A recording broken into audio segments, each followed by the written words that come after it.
Bonjour à tous, bienvenue et merci pour votre participation à ce webinaire Accueillir, c'est prévenir, qui est organisé donc pour la semaine des rencontres santé-travail. La semaine des rencontres santé-travail est organisée par le réseau Présence, donc qui est un réseau de services de prévention et de santé au travail interentreprises, pour venir à votre rencontre et vous présenter la réalité de la prévention et de la santé au travail.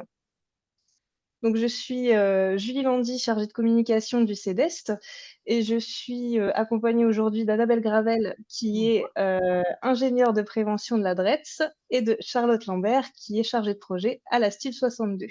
Bonjour.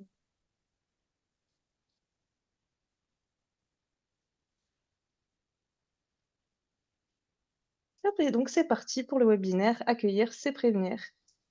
Donc, du coup, vous pouvez noter vos questions au fur et à mesure dans le chat. On y répondra soit au fur et à mesure des paragraphes ou soit en fin de parcours. À vous de voir. Donc aujourd'hui, je remercie Julie de son invitation pour la participation à cette matinale. On va vous présenter aujourd'hui du coup les travaux engagés dans le cadre du PRST4. Alors, c'est quoi cette bête? C'est le plan régional santé au travail. C'est une déclinaison d'un plan national par la Direction générale du travail en région. Ce sont des actions qui sont menées de façon multipartenariale qui permet de travailler autour d'axes communs, de problématiques communes qui animent donc les différents partenaires sur le territoire sur un même objectif, des objectifs communs, des problématiques communes qui permettra donc d'améliorer les conditions de travail et la santé et la sécurité au travail, d'aider à améliorer aussi ces thématiques. Les différents partenaires, c'est qui? Ce sont les institutionnels comme la DREETS, la Direction régionale de l'économie de l'emploi, du travail et solidarité, mais également la DETS, plus communément appelée l'inspection du travail. Mais on a aussi tous les organismes de prévention du territoire comme la CARSAT, l'OPP-BTP, la MSA, le FAST pour les intérimaires, Prisme Emploi, l'éducation nationale, l'ARACT, les CCI, les CMA, le SSTRN, des établissements aussi scolaires, mais également donc, les services de prévention qui sont bien représentés aujourd'hui, comme le CEDEST, et la Style 62, la ISMT de Cambrai, Présoa, Présoa BTP, la SMIS pardon, et l'AST. Chacun, avec sa casquette, vient traiter ensemble un sujet, partager une même culture de prévention, organiser une démarche de prévention primaire ensemble pour les entreprises avec des outils rendant plus lisibles les obligations des employeurs. Du coup, le PRST4 est décliné en 4 axes que vous voyez ici. Donc, le premier axe permet de renforcer la prévention primaire au travail et culture de prévention. Le deuxième, c'est structurer et développer la prévention professionnelle et la prévention de l'usure et le maintien dans l'emploi. Le 3, c'est adapter les politiques de santé au travail de demain et d'aujourd'hui et de demain, pardon. Et le dernier, c'est consolider le pilotage et la gouvernance de la prévention des risques professionnels et de la santé au travail. Aujourd'hui, nous, on va vous présenter les outils qui sont dans l'objectif opérationnel qui est de favoriser la culture de prévention et d'accompagner l'évaluation des risques professionnels et des démarches de prévention avec notamment, du coup, notre groupe qui a pour objectif, sur la diapo d'après, voilà. Alors, c'est tout en transparence. Agir sur l'accueil des nouveaux arrivants en entreprise que Charlotte va vous présenter et agir sur la formation initiale des jeunes afin de favoriser la culture de prévention en amont du travail. Et cette tâche, c'est Julie qui va nous présenter les travaux de ces sous-groupes. Du coup, je leur laisse la parole. Oui, donc concernant les outils de communication, effectivement, 3 flyers ont été créés. Alors sur 3 points de vue différents, donc au niveau de l'apprenant, de l'employeur et du salarié. Donc, ces flyers, vous pouvez les retrouver donc sur le lien qui est en bas à gauche ou en flashant le QR code que vous avez ici directement. Donc, sur ces flyers, vous allez pouvoir retrouver les 3 chiffres clés. Donc, effectivement, un tiers des accidents du travail ont lieu lors de la première année de l'embauche. 15% des personnes accidentées accomplissaient une nouvelle tâche et 63% des accidents du travail sont des salariés ayant moins d'un an d'ancienneté et notamment chez les jeunes de moins de 24 ans. Donc, nous allons voir ensuite vraiment les 3 étapes clés de l'intégration du salarié. Donc, il y a vraiment en premier la préparation de l'accueil. La deuxième étape, c'est vraiment le jour de l'arrivée du nouveau salarié. Et la troisième étape, l'intégration suite à l'arrivée du salarié. Quand on parle de nouvel arrivant, il faut bien avoir en tête que ce n'est pas seulement une personne qui vient d'arriver à un nouveau poste de travail, donc que ce soit un CDD, un CDI, un stagiaire, un intérimaire. C'est aussi des personnes qui vont changer de poste de travail ou qui vont revenir après un arrêt de plus de 21 jours. Voilà. Alors, les points principaux vraiment à faire dans un accueil, c'est vraiment expliquer au nouvel arrivant les conditions de circulation dans l'entreprise, les conditions d'exécution du travail et la conduite à tenir en cas d'accident. Ça, c'est vraiment 3 étapes très importantes. Et ensuite, vous avez vraiment tout ce qui est les modalités d'accès vraiment aux documents uniques, les mesures de prévention par rapport aux risques identifiés et au poste de travail du nouvel arrivant, le rôle du service de prévention et de santé au travail, comment nous solliciter et comment le salarié peut avoir recours à nous. Enfin voilà, il y a vraiment toutes ces choses-là qui sont expliquées dans ces flyers. Et vous verrez aussi dans les flyers qu'il y a des petits témoignages. Donc là, par exemple, Alan, 25 ans, intérimaire, grâce aux informations reçues lors de mon arrivée, je me suis sentie à l'aise dans ma mission. Et Lilou, 18 ans, apprenti, en cas de dysfonctionnement, je saurai me rapprocher du bon interlocuteur. Donc là, on voit vraiment que l'intégration est très importante. Et ensuite, au dos de ces flyers, vous avez un petit quiz d'autodiagnostic.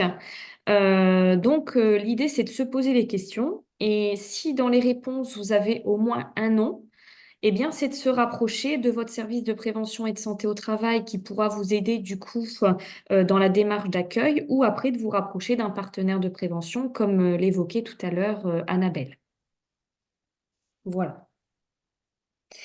Donc, notre atelier nouvel arrivant, c'est vraiment un atelier qui va aider dans la démarche de prévention, puisqu'on a créé des petits exercices autour d'une vidéo, sur une vidéo d'accueil, où l'idée, c'est de voir les points positifs et les points améliorés de cet accueil, et ensuite de ranger les différentes étapes de l'accueil en 3 phases, comme on l'a évoqué tout à l'heure. Donc l'idée de cet atelier, c'est vraiment de rappeler ce qu'est un nouvel arrivant, d'expliquer vraiment l'intérêt de la démarche d'accueil, présenter les bonnes pratiques de l'accueil nouvel arrivant et du coup de proposer différents outils. À la fin de cet accueil, l'idée, c'est de repartir avec une boîte à outils que vous voyez là, du coup, avec un ensemble de documents que vous allez pouvoir créer ou mettre à jour dans votre entreprise en fonction de peut-être ce que vous avez déjà ou ce que vous n'avez pas. Donc, pendant l'atelier, on va balayer en fait ces différents outils et voir à quel moment de la démarche d'accueil on va traiter ces documents, soit lors de la préparation de l'accueil, soit le jour de l'arrivée, ou soit justement l'intégration suite à l'arrivée du nouveau salarié. Et donc, pour conclure sur cet atelier accueil nouvel arrivant, les 3 étapes, donc la première étape, c'est vraiment la préparation de l'accueil, donc qui se fait avant l'arrivée du nouvel arrivant. L'idée là, c'est vraiment d'identifier les référents et de préparer vraiment le poste de travail pour le nouvel arrivant. La deuxième étape, c'est l'accueil du nouvel arrivant quand il arrive sur son lieu de travail. Donc, lui faire une présentation générale de l'entreprise, mais également visiter l'entreprise. Ça, c'est vraiment ce qui est important et à faire en priorité. Et après, l'accompagnement. Donc, forcément, il y a une suite à donner en fait à l'arrivée d'un nouvel arrivant. Et donc, l'intégration du travail. Voilà. Il faut savoir que du coup, cet atelier accueil nouvel arrivant, on a souhaité le décliner pour les salariés intérimaires. Et donc, du coup, il y a un groupe de travail qui travaille vraiment sur cette déclinaison à destination des agences intérimaires et du coup des entreprises utilisatrices, où là, on a créé un guide. Dans ce guide, on retrouve toute la partie des différents contrats de travail qui peut exister au niveau de l'intérim, la réglementation, les travaux interdits et les différentes formations à la sécurité. Les responsabilités aussi de chacun en termes de prévention, puisque du coup là, on est sur une relation tripartite. On explique également le devoir d'alerte et le droit de retrait. Le suivi de santé et donc du coup les missions du service de prévention et de santé au travail. Et après, vraiment les relations entre l'entreprise utilisatrice et l'entreprise de travail temporaire, entre l'entreprise de travail temporaire et l'intérimaire, et entre l'entreprise utilisatrice et l'intérimaire. Et avec ce guide, il y a toute une partie ressources et outils pour vraiment aller au plus loin et vous aider au mieux dans cette démarche d'accueil. À savoir qu'on a prévu 2 événements au cours de cette année. Alors, un à destination des services de prévention et de santé au travail, qui sera au mois de mai, et un événement au mois d'octobre, là vraiment à destination des agences d'emploi, pour leur présenter en fait vraiment tout ce guide et pouvoir après les accompagner directement en entreprise. Donc voilà. Et donc, pour conclure sur ce que on disait, la relation tripartite, en fait, avec les entreprises de travail temporaire et les entreprises utilisatrices, où chacun, du coup, a vraiment son rôle à jouer. Pour rappel, l'employeur de l'intérimaire, c'est bien l'agence de travail temporaire, l'entreprise de travail temporaire. L'entreprise utilisatrice, elle aussi, a ses responsabilités, donc notamment sur la formation sécurité au poste de travail, sur le côté de fournir en fait les EPI vraiment spécifiques et adaptés aux missions et d'assurer le suivi individuel de santé nécessaire au poste de travail du salarié. Du coup, je veux juste rajouter, ce guide, il sera communiqué et sera disponible sur le site PRST ou celui de la DRET courant de cet été.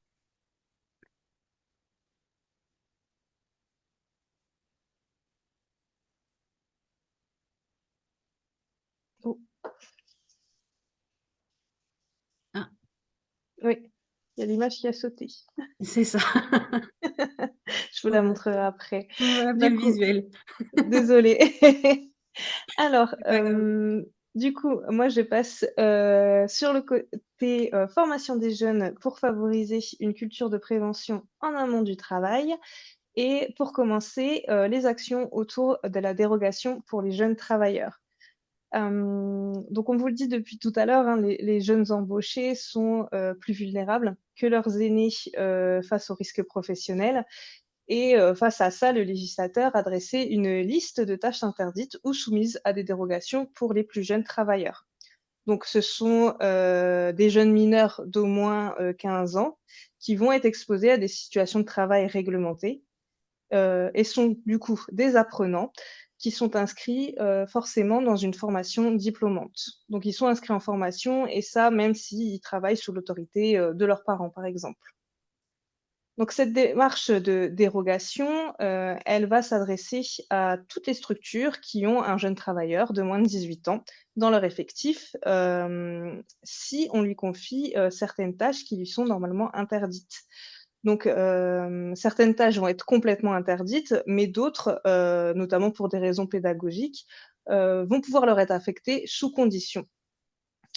Les obligations pour les responsables, des lieux de formation, que ça soit l'entreprise ou l'établissement d'enseignement, sont les mêmes. Pour que, le jeune puisse accéder à ces tâches, il va falloir intégrer une démarche de prévention des risques professionnels, et c'est ce qui est bien réaffirmé, hein, par la réglementation. Donc pour répondre à ce dispositif réglementaire, les partenaires du PRST4 ont, décidé d'apporter un accompagnement, pour les établissements d'enseignement et pour les entreprises, sous la forme d'un guide qui sera, disponible à la mi-avril sur le site, du PRST, donc vous retrouvez l'adresse ici. Donc j'avais, la première page du guide à vous montrer, mais je vous la montrerai, tout à l'heure quand on aura fini, la présentation. Hop. Donc ce guide, il a pour objectif, de proposer une procédure, harmonisée, hein, pour faciliter la démarche, des entreprises dans cette démarche de dérogation, mais aussi d'accompagner la mise en œuvre, des mesures de prévention au sein, des différents établissements. Donc il va s'adresser aussi bien aux employeurs, qu'aux établissements d'enseignement, et vous retrouverez, à l'intérieur, donc d'abord une revue, du contexte réglementaire avec, la liste des travaux interdits et réglementés, pour ces jeunes. La démarche en elle-même de prévention, qui doit être associée, à la démarche de dérogation. Vous retrouverez aussi, une définition des travaux qui sont, dits légers, un récapitulatif, de la procédure de dérogation et d'affectation des travaux réglementés. Avec celle-ci, quelques détails, tels que, la durée de travail qu'il faut appliquer, aux jeunes travailleurs. Il y aura également un rappel sur, le suivi, médical en santé-travail qui doit être appliqué à ces jeunes. Un focus, sur d'autres types de dérogations, comme, la dérogation individuelle permanente qui, cette fois, va concerner plutôt les jeunes qui sont déjà diplômés, et un récapitulatif des actions et du rôle, de chacun des acteurs dans l'accueil et le suivi de ces jeunes. Il y a également toute, une partie d'annexe où vous retrouvez des ressources qui vous seront utiles. Donc pour revenir un peu sur cette, démarche de dérogation, elle s'adresse vraiment à toutes les structures, comme je vous disais, qui ont un jeune de moins de 18 ans dans leur effectif, et qui va être confronté à des tâches qui lui sont normalement, interdites. Voilà, donc les obligations, pour les responsables des lieux de formation, sont, toujours les mêmes. Il faut intégrer, la démarche de prévention qui est basée sur les 9 principes généraux de prévention. Et on peut considérer, qu'il y a du coup 3 niveaux, de hiérarchie, dans ces principes généraux de prévention. Donc d'abord, la suppression du risque quand c'est possible, on supprime le danger ou on supprime l'exposition. Le niveau de prévention, donc on parle de priorisation, d'organisation pour réduire le danger ou l'exposition à ce danger. Et ensuite, les niveaux de protection.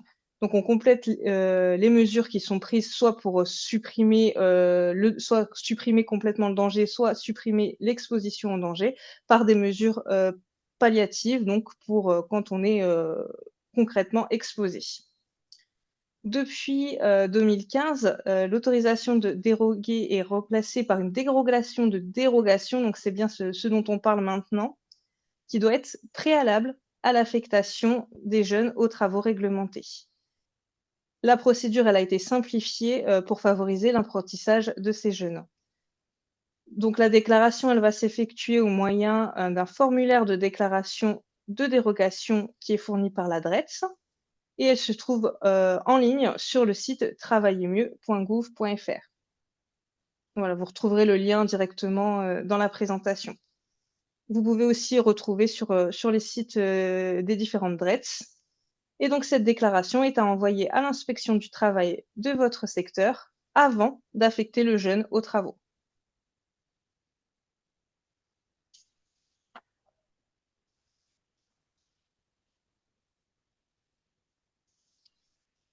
On passe maintenant aux actions pour favoriser la culture de prévention dans les enseignements du régime général.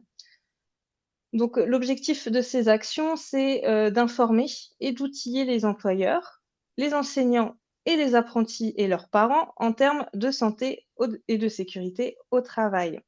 Donc pour cela, le groupe a décidé de créer un guide et de le mettre à disposition. Donc ce guide, il sera présenté par 4 vidéos suivies d'un webinaire organisé par la RACT en octobre 2024.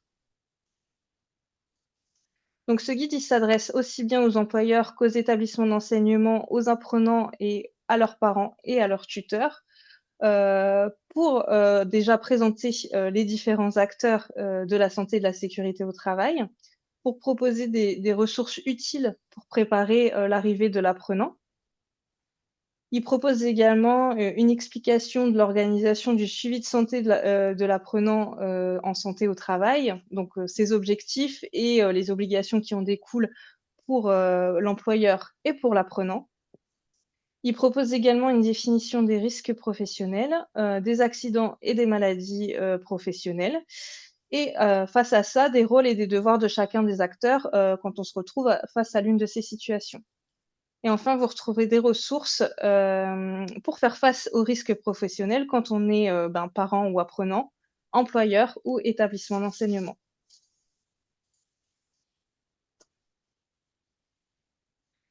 Donc, dans un premier temps, le groupe souhaite mobiliser les établissements d'enseignement et les employeurs associés au secteur hôtellerie et restauration dans l'accompagnement de l'apprenant en proposant une charte d'engagement tripartite. Donc, voici cette charte d'engagement qui sera signée par l'apprenant, par l'établissement d'enseignement et par l'employeur. Elle pourra être, par exemple, une annexe au contrat de travail et c'est aussi, la signature de la charte, c'est aussi un moyen de valoriser les actions de prévention des risques professionnels au sein des entreprises et ça sera une action qui sera complètement volontaire pour les employeurs. Donc voici en détail ce qui se trouve dans la charte. Donc d'abord un rappel des objectifs de la charte et et l'objectif de cet engagement qui est tripartite. On vous proposera aussi de valoriser la signature de la charte et les actions qui en découleront ou simplement si vous avez besoin de prendre contact avec un partenaire du PRST pour plus d'informations. Donc, il y aura une première partie de la charte pour l'établissement d'enseignement et en fait, vous verrez que pour chaque partie, il y a 3 items qu'on retrouve à chaque fois. Donc d'abord, les engagements en ce qui concerne l'accueil du jeune, les engagements en ce qui concerne sa formation et enfin, les engagements en ce qui concerne le suivi du jeune. Voilà les parties pour l'entreprise et pour l'apprenant. Et donc, chacun est invité à signer sa partie quand il aura pris connaissance des engagements.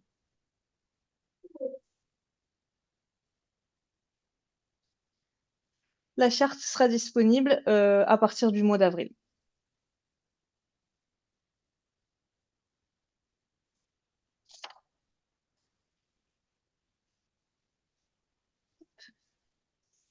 Voilà pour moi. Donc, on tient à vous remercier de nous avoir écoutés et d'avoir expliqué tous les outils qui étaient en route.